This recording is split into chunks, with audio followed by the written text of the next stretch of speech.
Bonjour à tous, soyez les bienvenus pour ce moment de partage biblique où nous avons la joie d'être en Suisse, retrouver notre famille, retrouver nos amis dans ce canton de Neuchâtel à travers. Donc c'est un plaisir, une joie. Et aujourd'hui, on veut ensemble partager la parole sur ce thème, sur un thème malheureusement d'actualité.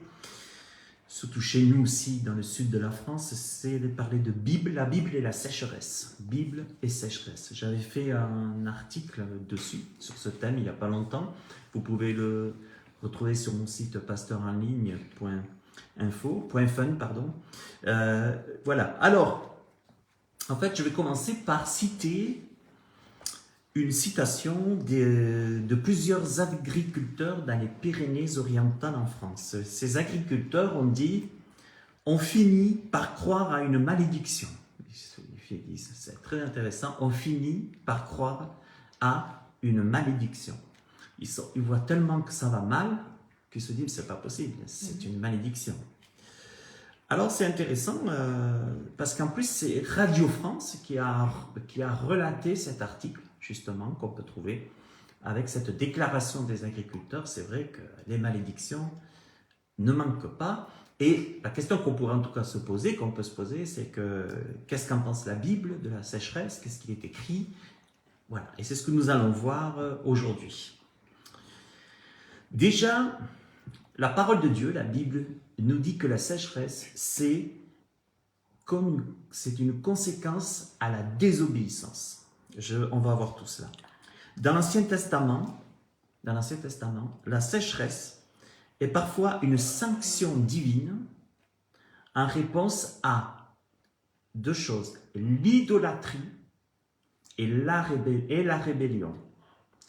Dans l'Ancien Testament, la sécheresse est liée à la malédiction à cause de l'idolâtrie. Tu n'auras pas d'autre Dieu devant ma face. Et aujourd'hui, je n'ose pas, vous connaissez autant que moi, la panoplie de soi-disant de Dieu en dehors du seul Dieu. Hein?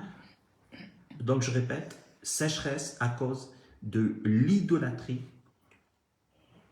ou de la rébellion du peuple. Un peuple rebelle, qui se rebelle pour tout, en dehors justement de voir les choses comme Dieu les voit. Agé, on va lire, je vous lis, Agé chapitre 1 verset 10, il est écrit « C'est pourquoi les cieux vous ont refusé la rosée. » Vous voyez la malédiction, la sécheresse? C'est pourquoi les cieux vous ont refusé la rosée. Cette rosée qui fait tant du bien. Donc, nous voyons que de provoquer Dieu par l'idolâtrie et la rébellion du peuple contre lui, c'est ce qui s'est passé au temps du peuple en Israël.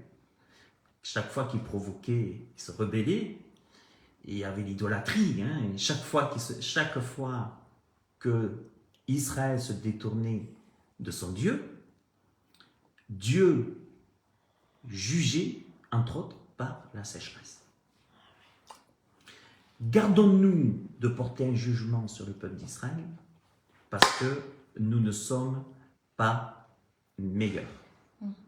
Nous voyons que Dieu aussi, il nous juge aussi par la sécheresse. Et nous sommes dans une région, d'ailleurs, nous, dans le sud de la France, où le catholicisme avait toute sa panoplie de faux dieux, et là, provoque bien aussi la colère de Dieu. Et Dieu va encore plus loin. Il dira par son prophète, parce que Dieu levait les prophètes pour avertir, en disant au peuple, voilà, Dieu disait au peuple, je vous refuse la rosée à cause de votre idolâtrie et de votre rébellion. Et ce n'est pas tout. Le prophète continue, c'est pourquoi les cieux vous ont refusé la rosée et la terre vous a refusé ses produits. Ça veut dire sécheresse égale pas de récolte. En ce moment, quand nous allumons la télé, nous n'entendons pratiquement que ça, du moins vers chez nous, parce que tout d'un coup, une grêle après va arriver ou autre, et tout est foutu. Donc, je ne peux pas vous dire aujourd'hui que la sécheresse est une bonne nouvelle. Mais, est-ce que ces agriculteurs des Pyrénées-Orientales avaient bien raison en disant on finit par croire à une malédiction? La question, est-ce que maintenant les gens vont réfléchir, vont peut-être se pencher sur la raison et vont faire, comme veut dire le mot conversion, un demi-tour? Là, j'en suis moins sûr. Parce que quand Dieu, après, dans un temps de grâce, envoie la pluie, puis que tout reva bien, c'est rien de nouveau sous le soleil. Ce qui a été, c'est ce qui est, et c'est ce qui sera, c'est ce que nous voyons. Chaque fois qu'Israël s'éloignait de provoquer la colère de l'Éternel, Dieu envoyait la sécheresse, il n'y avait rien, pas de fruits, pas de rien du tout, pas de récolte, mais dès qu'après il se repentait, encore moins il se repentait. Qu'est-ce qui se passait? Dieu envoyait la pluie, la rosée, envoyait, ça allait bien, et là, qu'est-ce qu'il faisait? De nouveau, il détournait leur cœur de Dieu. Et en fait, c'est cyclique. La sécheresse est cyclique. Parce que le cœur de l'homme est cyclique, qu'il soit chrétien ou pas. Donc, comme c'est cyclique, tant que je suis du côté de Dieu, que je lui suis favorable, ça, tout va bien. Quand je m'éloigne, que je le provoque, tout va mal. Donc, finalement, les gens, ils peuvent encore se voiler la face, mais quand nous ouvrons la Bible, quand nous voyons ce qui est écrit, il n'y a rien de nouveau sous le soleil. Ce qui a été, c'est ce qui est, et c'est ce qui sera. Alors, oui, mais non, on peut toujours trouver des excuses.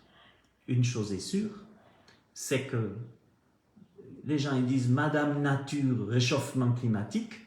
Je pense qu'il faudra aller un peu plus loin que Madame Nature et le réchauffement climatique, parce que je crois que les responsables de cette situation, la responsabilité en vient à l'homme qui a détourné son cœur de Dieu. Plus que ça, on peut détourner son cœur de Dieu, c'est un choix personnel, mais la provoquer, le provoque.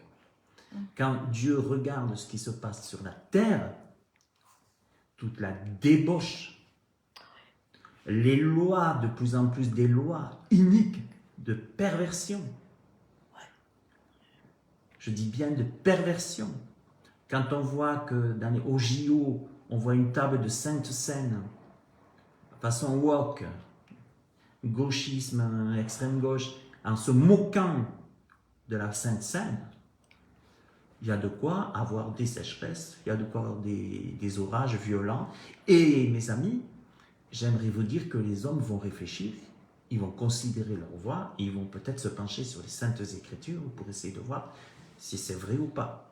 Mais malheureusement, je n'ai pas une bonne nouvelle, parce que plus Dieu augmente ses jugements, plus les gens sont encore plus rebelles. Alors, ce que nous voyons aujourd'hui, que ce soit la sécheresse, que tout ce que ça peut, tout ce qui est l'iniquité, l'apôtre Paul avait dit il faut que l'iniquité arrive à son comble de toute façon. Et tout ce que nous voyons aujourd'hui, nous voyons déjà une partie des sceaux, des trompettes, des 7 sceaux, des 7 trompettes et des 7 coupes dans le livre de l'Apocalypse. Là, on n'en est pas encore aux 2/3 de la terre brûlée, on dira. Hein. On n'en est qu'à 1/3 passé, mais ça va venir. Ça pourrait s'arrêter du jour au lendemain. Vous savez, à un moment donné, Dieu il dit à Jonas, écoute, va à Ninive parce que je vais les détruire complètement. Ça ne va plus. Je vais les détruire complètement. Et quand vous dites ça à des gens, mais Dieu n'est pas comme ça, c'est pas possible, Dieu est amour. Bien sûr que Dieu est amour. Mais ce n'est pas parce que Dieu est amour qu'il voit dans sa création, quand il voit ces choses, c'est ni bon pour nous. Et regardez, depuis soi-disant la liberté sexuelle, la liberté de ci, de ça, ça va de plus en plus mal. D'ailleurs, la Bible, il est écrit que dans les derniers temps, les gens appelleront le bien mal et le mal bien. Donc, ce n'est pas étonnant qu'on va vers une augmentation de tremblements de terre, une augmentation de sécheresse, une augmentation d'inondations, de faux prophètes, de tout ce que vous voulez. Donc, les agriculteurs des Pyrénées-Orientales ont raison de dire non, c'est quand même une malédiction, c'est pas possible. Alors, peut-être qu'il y en a qui vont essayer d'enlever, de chercher des sorciers, des voyants pour enlever cette malédiction, ou des marabouts. Ils feront qu'en en rajouter une de plus. Et c'est tout ce qu'ils vont faire, puisque, bien sûr, Dieu condamne ces choses. Dieu seul peut l'arrêter, ces choses. Dieu seul peut arrêter. Par quoi? Par la repentance. Eh oui. Pas seulement en disant Dieu nous aime tous, Dieu aime le péché, Dieu aime le pécheur et Dieu nous pardonne tous. Non, par la repentance. Pour que notre pays soit écarté de la sécheresse, si mon peuple, ce qui est invoqué mon nom, s'humilie, prie, recherche ma face, parce que quand il y a le jeûne fédéral, c'est pas pour aller manger du foie gras et du caviar à la santé du contribuable. Le jeûne pratiqué dans la Bible, si on veut jeûner, si on veut que Dieu bénisse notre pays, bénisse la France, bénisse le monde entier, maintenant c'est le temps, au lieu de raconter, de provoquer Dieu, en se liguant contre son peuple.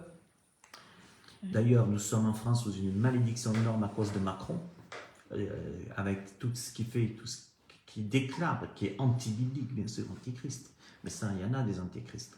Il n'y a qu'une seule solution maintenant. Si mon peuple, sur qui est invoqué mon nom, s'humilie, en plus sur qui est invoqué mon nom, parce que si tu écoutes les gens, ils sont chrétiens. Hein. La France, je suis chrétien. La France est chrétienne. Non, la France n'est pas chrétienne. Non. Non, pas du tout. La France n'est plus chrétienne. Et elle a même, quand tu es chrétien, au temps des rois, c'était de la chrétienté apostate, horrible, corruption entre le clergé, entre le roi et le prêtre et l'église. Donc, la France n'est pas chrétienne. C'est quand le Seigneur reviendra rétablir son règne qu'on pourra parler de chrétienté et qu'on pourra parler surtout même de chrétienté, qu'on pourra parler de vérité, de bénédiction et voilà. Donc, je vais vous lire maintenant 1 Roi 17, verset 1. Élie, le Tishbite, l'un des habitants de Galad, dit à Akab: L'Éternel est vivant, le Dieu d'Israël dont je suis le serviteur. Il n'y aura 6 années, pas 7 années, C-E-S. Ah oui, d'accord. Donc pendant plusieurs années, ni rosée, ni pluie, sinon à ma parole. Ça veut dire, quand Dieu décidera, me dira, maintenant, c'est fini, ça se fera comme ça. Mais, vont-ils entendre Élie? Vont-ils se repentir? Jézabel, la femme d'Akab, au temps d'Élie. Akab était déjà un roi impie, hein, tribu du Nord, impie. Et Jézabel, sa femme, était encore ce qu'il y a de plus impie de chez impie. Mais voilà, tant qu'il n'y a pas de repentance, c'est ce que je vous disais, c'est la seule solution. Tant qu'il n'y a pas de repentance, comme ça. Alors c'est sûr que Élie, il a fini après par déprimer et a demandé la mort parce que ça ne s'est pas fait tout de suite. Hein. Et regardez bien, donc on voit que par la sécheresse, Dieu dit, je vous appelle à la repentance. Et ça sera quand la repentance sera faite que je pourrai réouvrir les écluses des cieux. Et ce qui m'étonne, c'est que le message de la repentance n'est plus tellement employé dans les églises. Et pourtant, c'est la clé pour que les écluses des cieux s'ouvrent. On peut parler de tout. On peut dire beaucoup de choses. Il faut aimer son prochain, il faut jouer aux cartes, il faut manger des beignets à 4 heures avec les vieux et les vieilles, avec les ceci, cela. On peut faire des groupes, on peut aller au cinéma avec les jeunes. Repentance. Non. Qu'est-ce que c'est ce mot repentance? Non, non. Il est interdit d'interdire. Interdit d'interdire. Non. Pourtant, c'est la clé. Si tu as une sécheresse dans ta vie, si j'ai une sécheresse dans ma vie à cause de mes péchés, la seule clé, c'est la repentance. C'est tout. Il n'y en a pas une autre. Et qu'est-ce que dit Pierre à la Pentecôte? Repentez-vous. C'est le message de la Pentecôte de l'apôtre Pierre, c'est repentez-vous et sortez de cette génération perverse, méchante, adultère. Oui. Et c'est quoi le message aujourd'hui? Il ne faut plus trop choquer, c'est fini. Eh bien, on a les conséquences de la sécheresse. On ne parle plus de repentance, l'Église ne parle plus de repentance. Faut pas, non, non, il est interdit d'interdire. Alors à la place, on va se regarder à la glace, on va nous dire, faut être dans le New Age en disant qu'on est beau, qu'on est jeune, qu'on est beau, qu'on est magnifique, qu'on est soi-même, qu'on a Dieu en nous, qu'on n'a plus qu'à laisser éclore Dieu en nous. C'est quoi ces conneries? C'est complètement, c'est mensonger, c'est New Age. Non, il y a que la repentance qui peut changer la donne. Mais qu'est-ce que les hommes préfèrent entendre le moins? La repentance. On préfère dire, va voir cet orateur, s'il te touche, tu es béni, s'il te touche, tu gagneras au loto, s'il te touche, tu auras du succès. Ça, pas de souci. Mais quand on dit, non, il n'y a pas besoin d'orateur, là, c'est dans ta chambre, repentance, pour que ta sécheresse cesse et que Dieu ouvre les écluses des cieux pour toi. C'est tout. Ouais, si Dieu existait, il n'y aurait pas ci, il n'y aurait pas ça. Non, non, non, non, non, non. Si ta connerie n'existait pas, il n'y aurait pas tout ça. Il faut se repentir. C'est tout. Terminé. C'est tout. Et Élie, c'est ce qu'il est en train de dire. À ma parole, en plus. Hein. Il n'était pas orgueilleux. C'est Dieu qui lui a dit. C'est comme ça. Donc, la sécheresse, elle est parfois une alarme spirituelle. Une alarme. Parce que quand il y a la sécheresse, vous croyez que les démons, ils font quoi derrière tout ça? Ils profitent. L'ennemi profite. Parce qu'on n'est pas bien. Parce qu'il n'y a plus d'eau. Ou peu d'eau. Alors, qu'est-ce que l'ennemi est content? Alors que si le peuple se repentait, l'ennemi dégage. C'est tout, c'est terminé. Il n'en faut pas beaucoup pour qu'il dégage, se repentir. 2 Chroniques 7, 12. L'Éternel apparut à Salomon pendant la nuit et lui dit, j'exauce ta prière. Ça c'est bien. Et je choisis ce lieu comme la maison où l'on devra m'offrir des sacrifices. Le temple, bien sûr, donc à Jérusalem. Quand je fermerai le ciel, aïe, là par contre Dieu commence un petit peu, pas à se fâcher, mais à prévenir. Quand je fermerai le ciel, c'est lié au temple, au culte. Quand le culte, malheureusement, prendra un coup, cessera, quand il y aura, ça n'ira plus. Quand je fermerai le ciel et qu'il n'y aura point de pluie, voyez ça revient. Quand je fermerai le ciel et qu'il n'y aura point de pluie. Aujourd'hui, on ne peut plus dire, c'est Madame Nature, c'est le réchauffement climatique, on ne peut plus. Non, non, non, non, c'est Dieu. Est-ce que je peux arriver à dire à mon voisin, c'est Dieu qui envoie la sécheresse? Mais non, mais il est trop amour, voyons. Pourquoi il ferait ça? Parce que c'est écrit.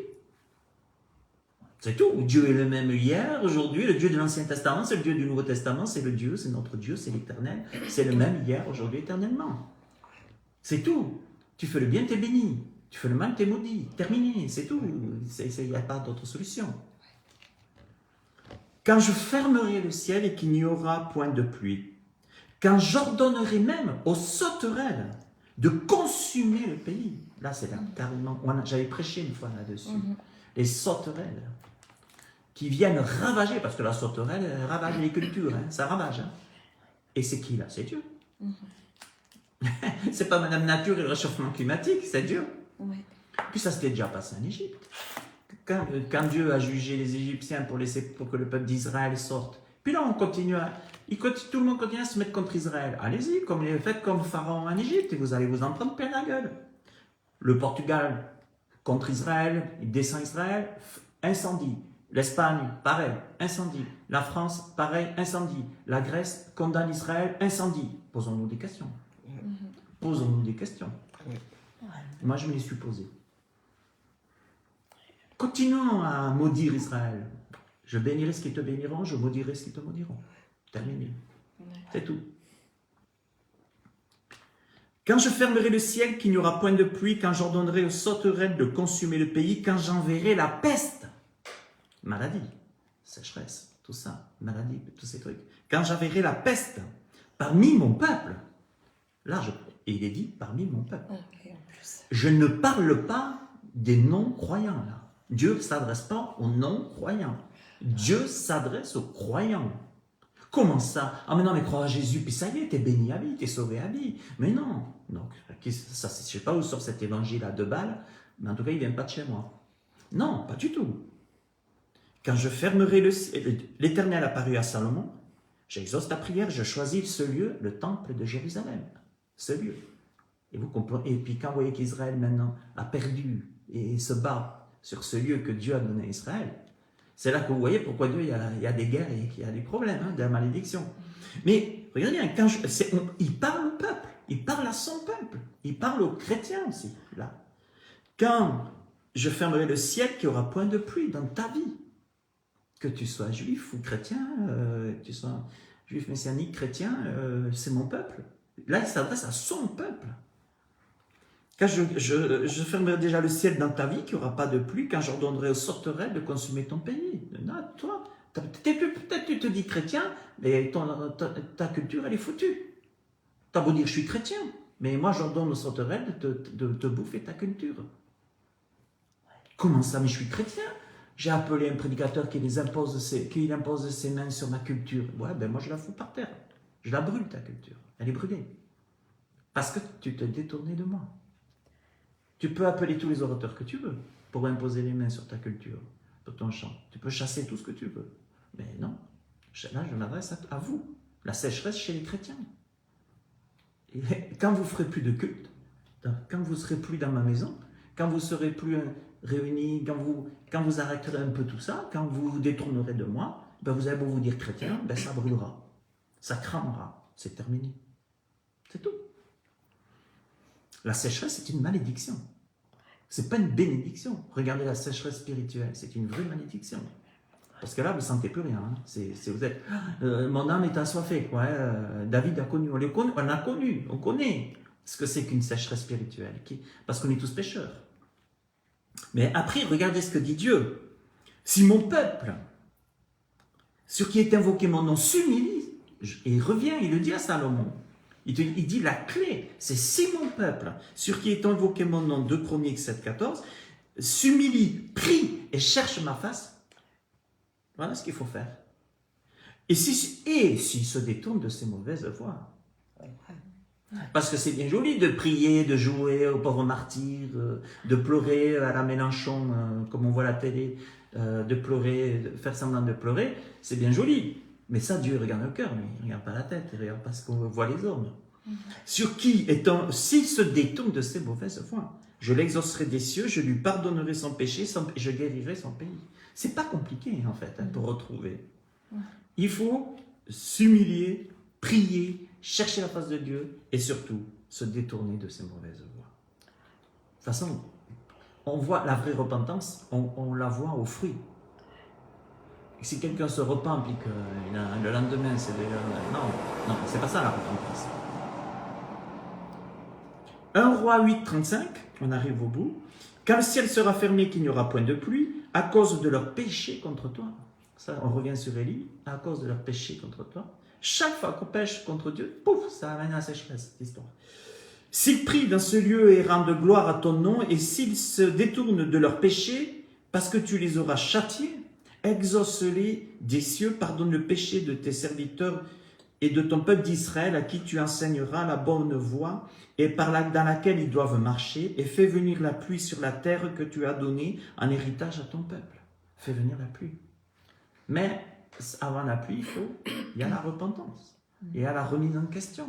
Parce que là, il est bien question de la Torah, de la loi que Dieu a donnée. Il faut marcher d'après sa loi, d'après ses commandements. Ses commandements, c'est important.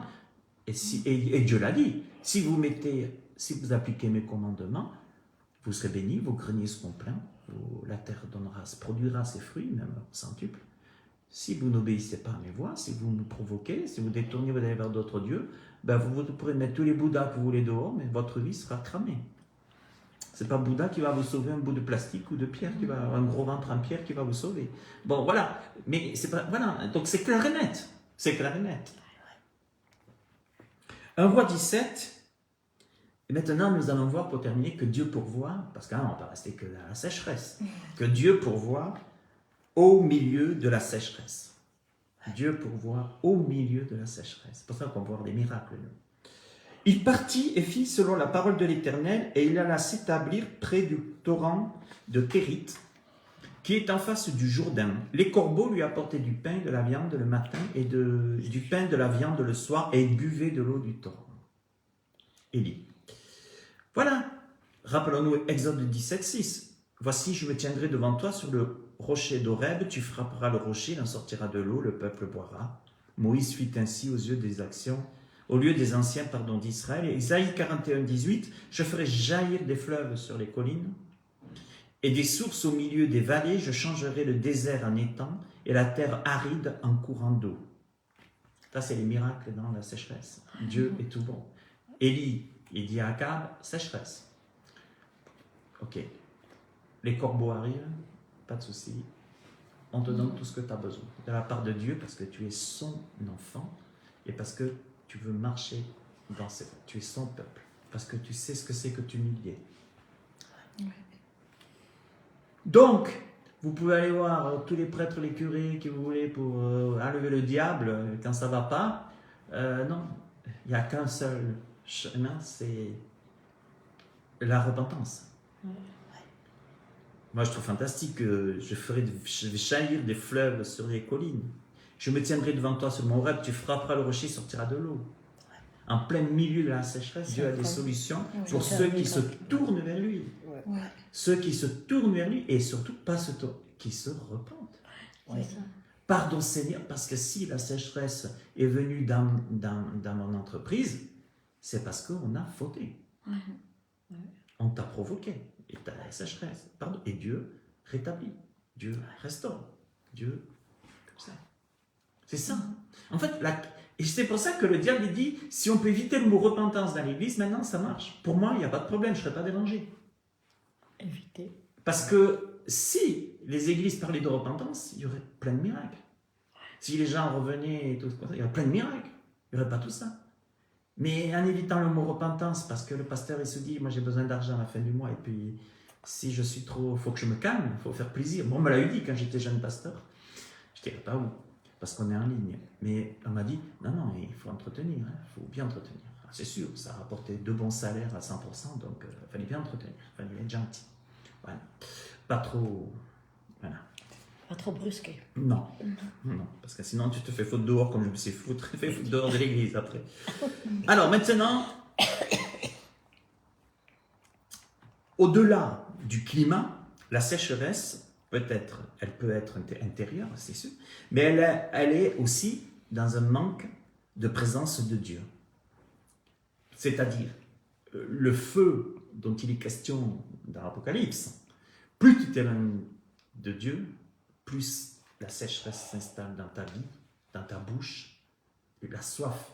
Et mon âme a soif. Et la sécheresse, la Bible compare la crainte de Dieu à être altérée, à être désaltérée, justement. Je vais me désaltérer du Seigneur, quoi. Je veux dire, j'ai de l'eau qui coule gratuitement. Et plus tu t'éloignes, c'est intéressant que ceux qui iront en enfer, ils vont brûler, parce que quand il n'y a pas Dieu, c'est la sécheresse. C'est sec, j'ai soif. C'est terrible d'avoir soif. Ça, c'est pas évident, avoir soif. Certains disent, je préfère avoir faim qu'avoir soif. Je veux dire, non, je préfère avoir faim que soif. Me priver de nourriture plutôt que de boisson. Regardez maintenant, Psaume 63 de David, lorsqu'il était dans le désert de Juda, « Ô Dieu, tu es mon Dieu, je te cherche, mon âme a soif de toi, mon corps soupire après toi. Dans une terre aride, desséchée, sans eau, il dit. » Et comme ça, sa vie, sans eau, desséché, parce qu'il avait péché, il était là, comme ça. « Ainsi je te contemple dans le sanctuaire pour voir ta puissance et ta gloire, car ta bonté vaut mieux que la vie, mes lèvres célèbrent tes louanges. » Etc., etc. Donc on voit David qui boit aussi. Et regardez le Jean chapitre 7, verset 37. Le dernier jour, le grand jour de la fête, Jésus se tenant debout, s'écria, si quelqu'un a soif, c'est-à-dire si quelqu'un se prenait sec et dans une sécheresse, qu'il vienne à moi et qu'il boive. Ça rappelle la femme samaritaine. Ah, mais donne-nous toujours de cette eau et tout. Non, mais attends. Moi, je veux bien la donner, cette eau, mais ça ne se passe pas comme ça. Celui qui croit en moi, dira Jésus, des fleuves d'eau vive couleront ou jailliront de son sang, comme dit l'Écriture. Donc, si je suis en sécheresse spirituelle, c'est certainement que je donne dans des pardons au Seigneur. En tout cas, ça passe par là, toujours dans la vie. c'est qu'il y a un problème. Je dois me détourner de mes mauvaises voies. Et là, après, je bois. Mais boire sans passer par ça, je ne crois pas. Je ne crois pas. À la rigueur, faire un lavage de cerveau pour faire croire que tout est beau, tu es bon, tu es Dieu incarné, tu es... Bon, voilà, mettre un peu de violon pour faire plaisir. Mais je ne pense pas que ça va durer longtemps. Donc, et mes amis, je termine par la promesse de restauration. Parce qu'on va vers le... Croyez-moi, bientôt, on ne va plus connaître de sécheresse. Dieu restaure les terres arides et revivifie les cœurs desséchés. Joël 2, 23, 26, là on prophétise pour l'avenir. Et vous, enfants de Sion, donc Jérusalem, Israël, soyez dans l'allégresse, car il vous donne la pluie en son temps. Et ça j'aime bien, en son temps. Ce n'est pas non plus de bâcler, de tout faire n'importe quoi. Quand il y a besoin de pluie, il la donne. Quand il n'y en a pas besoin, il ne la donne pas. Ésaïe 35, 6, 7. Des eaux jailliront dans le désert. Ça, c'est quand le Seigneur va revenir. Va être en Israël, à Jérusalem. Ses pieds se poseront sur les monts des Oliviers. Le mont des Oliviers, il va s'asseoir à Jérusalem, il va tabernacle. Et qu'est-ce qui se passe en Israël? Des eaux jailliront dans le désert. Non, il faut quand même être aveugle pour pas dire que Dieu n'existe pas. Pour dire que Dieu n'existe pas, il faut être aveugle. Parce que quand on voit des eaux qui jaillissent dans le désert, et croyez-moi, c'est déjà arrivé que le désert se sort déjà reverdi. Hein. Ah oui. Hein? Oui. Il y a déjà eu ça, hein? C'est prémisse Oui. que Dieu nous donne. Des eaux jailliront dans le désert, car il vous donne la pluie en son temps. Et écoutez bien, les eaux jailliront dans le désert et des ruisseaux dans la solitude. Ça, je trouve magnifique. Des ruisseaux dans la solitude. C'est magnifique. Quelle est l'application spirituelle pour nous aujourd'hui? Tu traverses peut-être une saison sèche dans ta vie. Tu n'as peut-être plus de direction, tu as une absence de direction, absence de paix, absence de réponse. Tu es comme Élie, peut-être, tu demandes l'amour, tu ne sais plus. Tu es dans la sécheresse totale. Ces textes nous rappellent que Dieu utilise aussi la sécheresse pour nous attirer à lui. Rappelez-vous quand il dit, par le prophète Osée, je l'attirerai dans le désert. Dans le désert, c'est pas forcément, quand c'est pas Dieu qui fait le miracle, il y a la sécheresse. Je l'attirerai dans le désert pour parler à son cœur. Et là, alors, c'est l'abondance. Ces textes nous rappellent que Dieu utilise la sécheresse aussi pour nous attirer à lui, pour que nous puissions comprendre les choses, puissions nous repentir. Dieu veut nous purifier, nous recentrer sur lui. Mais tout passe par la repentance. Et la repentance est de changer de vie, changer de voie. Parce que Ninive s'est repenti. Dieu a dit, c'est bon, on laisse quelque temps. Mais après, bien sûr, une fois que la bénédiction est là, eh ben Ninive a été détruite quand même, plus tard. Elle sera détruite. Mais ils se sont repentis, ils ont eu un moment de bénédiction, comme Dieu a dit. Mais Dieu ne laisse jamais seul ses enfants qui crient à lui. Même s'ils sont dans un moment comme Élie, de sécheresse et tout, il fait des miracles pour donner de l'eau vive, qui jaillit dans notre sein. Il pourvoit, il parle et il restaure. Amen. Amen. Donc c'est le message, moi ce que j'aimerais vous dire, c'est que je sais que le monde va mal, la sécheresse, tout ça.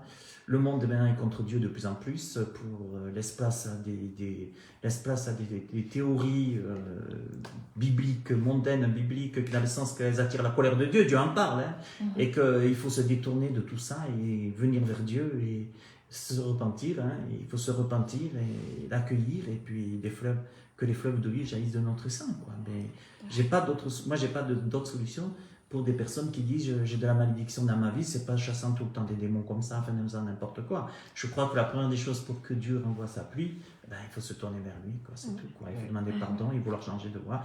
On va lui plaire, on va lui replaire, et il va nous bénir, c'est tout. Oui.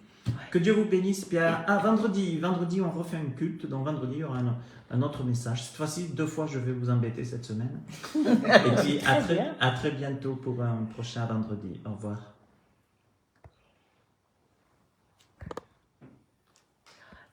Merci beaucoup. Avec plaisir, je C'est vais bon? juste marquer.